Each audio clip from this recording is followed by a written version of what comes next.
few news items that I thought were interesting. So there was a big scandal in the UK about 10 years ago where they were hacking everybody's cell phones, everybody and their brother were. And now in Greece, the government is spying, putting malware on the cell phones of political opponents and listening to their phone calls and doing it incredibly clumsily to where you hear an extra click when make calls and your battery runs down faster. And there were obvious clues. They didn't pay for the good malware. They got some kind of discount malware that doesn't work very well.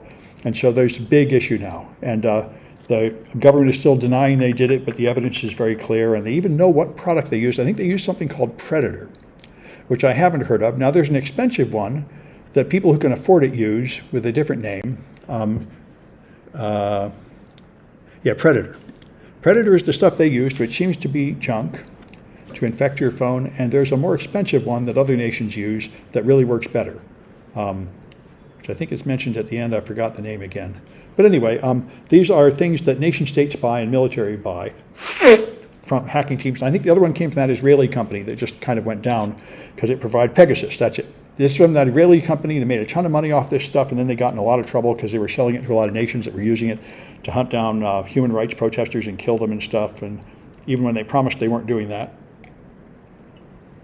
Is that Jamal Khashoggi? Yeah. That's what they put on Jamal Khashoggi's phone to track him. So this is the thing. If they send you an instant message, and if you click on the link, they can own your phone. And then they have malware on your phone just like on your computer, and then they see your text messages and everything, and they know where you are, and they can just own your life. That's why the EFF and other groups like Citizen Lab from Toronto have been developing tools to find this, and they will help journalists clean it off. Anybody that's a high-value target, usually because you're political. Investigative journalists and such are often the people that get targeted.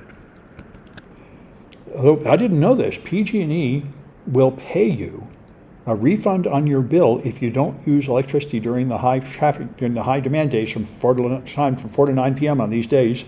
And what they do is they compare your average consumption, and if you're below that, they return money. And they talk, it's kind of interesting. They say if you don't do your laundry, you can get $10 back, and if you don't plug in your Tesla, you'll get $40 back for every hour you don't do that during that time period, because Teslas draw an enormous amount of money. So anyway, this is our governor said the same thing, and so far we haven't had to have blackouts, but it was close. Enough people voluntarily turned off their stuff to get us through this heat wave so far. It's supposed to go on until Thursday or Friday though, so we'll see if we can make it. So Kiwi Farms, I never saw it. All I did is hear everyone screaming about it. Kiwi Farms is apparently the new 4chan. It's just horrible people, and apparently what they did was target LGBT people and make organized harassment campaigns until they got several transsexual people to commit suicide, and published people's addresses and how to harass their family and everything else. So they became so unpopular, Cloudflare took them off, which is very unusual. Now I'm friends with the CEO of Cloudflare because of this issue. Cloudflare protects your site from attacks.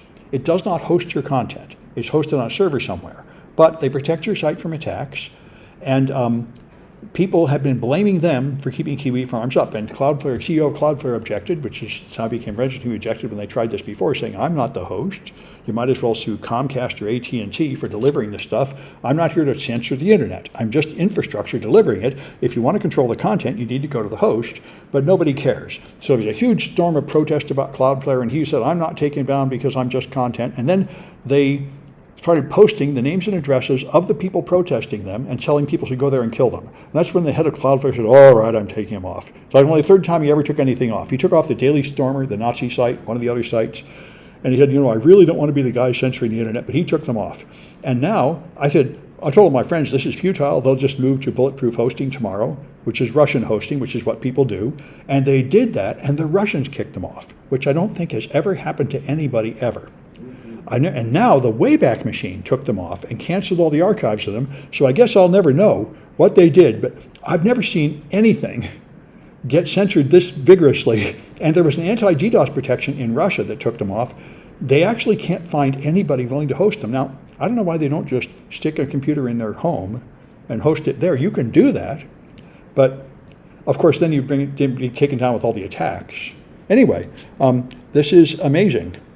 Yeah, Kiwi Farms. Now, somebody told me they are back up again. They found a new home somewhere. Even after the Russians kicked them off, But I guess they're not going to be up much longer. They seem to have inspired a level of hatred I've never seen. So anyway, I really don't. So just tangentially, have you ever been down to the Internet Archive? I saw part of it at. Do you know, Yeah. have you been? Yeah, I haven't been to the San Francisco location. You know where it is? No, I've heard about it, but I haven't been It's there. at Clement Street and Park Presidio. It's Yeah. at the old Christian Science building, that thing right at the end of Clement Street before you go into Park Presidio. Yeah, I know they're quite popular, and they have like events in town and stuff. Yeah, I've tried to get them involved, get involved in a few times, but never had it worked out yet. But yeah, anyway. So this one also amazed me. I've heard of several people trying to do this, where they want to throw Republicans out of office because if they have participated in the January 6th insurrection, that means it's illegal for them to be in office according to, I think, the 14th Amendment or something like that, because it was written about the Civil War. And so the exact people who had been in the government in the Civil War were, unable to be again because they rebelled against the government. And this has failed, but now it worked in New Mexico. This guy was actually removed from an elected office on the grounds that he participated in the insurrection. And if that holds and sets a precedent, that would apply to a lot of other people. That may be a creature of state law, hard to say. I know, that's what I'm thinking. I think it's probably, anyway. All right, the age of internet. Yes, we're definitely coming to another bit of age, another kind of censorship coming. Anyway, so this one, the United States passed the CHIPS Act, which is a big act to give a lot of money for people to make chips here. But the clause that people are just noticing now is if you take that money, then you are banned from building any locations in China for 10 years. Because the whole point is to stop depending on China to make our chips and put it here. And so it just is, and you see this as another step in the Cold War against China, where the United States and China are just getting much, much more and more hostile with each other. I'm glad I went to DEF CON China when I could, because I don't think there's ever going to be another. I think the age of scientific cooperation between America and China is over and will be over for a long time. If TSMC were smart, they would be reshoring all their manufacturing in the U.S. Maybe so. I mean, it looks to me like Taiwan is a lost cause. Because she's so bellicose, he'll burn Taiwan. I know. And in order to keep his own power. Yeah. Yeah. But if you study history, the Vietnam War has already taught you that, if occupation is really expensive, so it's not going to be Oh, yeah. That's What's expensive? occupation. Occupation? Yeah. Oh, yeah, of course. That's why, I mean, I would think, I would not expect. I don't think China will kind of invade. Well, I didn't. More like blockade. I know, that's what I thought. I mean, they shouldn't It's very need to invade. expensive I know, when you go in. and they already managed to influence the election and pass a law. It seemed to me like they can sort of gently pressure Taiwan to conform to their, without invading. But when the way he freaked out when Nancy Pelosi went there and had all his military maneuvers does make it seem like she is thinking of invading with military force. Well, because Taiwan is hiring all those lobbyists to get the U.S. politician to support Taiwan. So Yeah. Well, anyway, so that's something to know anyway about that bill. And so this one is really going to affect the security community.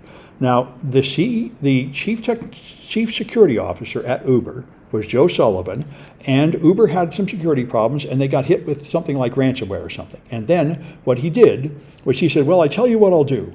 We'll call this a security test, and I'll put you over to a bug bounty program, and we'll pay you $100,000 and call it a bug bounty, and then I'm not going to admit it's a breach or tell anybody there was a breach or report it or anything. I'm just going to say it was a test we passed. And that was determined to be in violation of breach disclosure laws, and now he is personally going to prison for it, which is really a problem. And trial is not prison yet. well, he's on trial, right? Now he's on trial for it. And the judge was amazed when she read. She said, "Wait, I'm just realizing when I come to court now, this case is really against Uber, and you have this guy here who is not really Uber. I mean, why isn't the corporation on trial?" Yeah.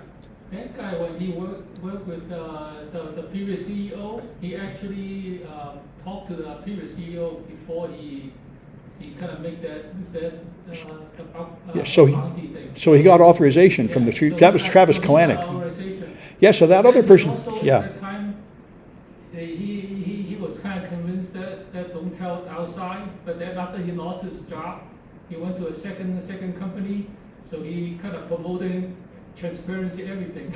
Yeah, I mean, that's why, and so this is really scaring people because being a CEO is pretty much the matter of being blamed for whatever happens.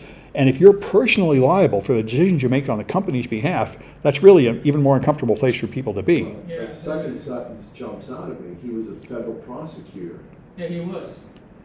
Yeah. He was. Yeah. He should have known that. Well, the laws are very not clear. It's very unclear what your duties are, and very unclear what the punishments are, and very unclear who's responsible. Our cybersecurity laws are very unclear. And the prosecutor for prosecuting him Yeah. was from the same office that he worked in before. Yeah, yeah. Yeah, so anyway, some of the recent attack on LAUSD, well, there was a ransomware on the LA school district. I heard about that, but there were no details about it. Yeah, they've been ransomwared, but that's pretty common. Anyway, so people are very nervous about this, trying to figure out whether it means that everybody's CSO is at personal risk just for doing the job. Because it's very common that you have security incidents and you really don't know whether you have to report them, what you have to do, because they're kind of unclear. Can't imagine a world without Uber. Another call, well, sure, yeah, take it where I live. Yeah, Uber's not been making any money still. Anyway, I think that's... The Uber is very big. It's big, but they never made money. Anyway, I just thought I'd mention this. There is a tool, there's a recommendation from Mashable, how to get stalkerware off your phone, which is a big issue. You know, we talked about that government official that was being spied on with military-grade hardware that you buy, but there's a bunch of amateur stuff that people use to spy on their girlfriends mostly, or boyfriends, and it's happening all the time. So they have clues here how to find and remove that stuff, which is really important. Anyway, let me stop this and switch to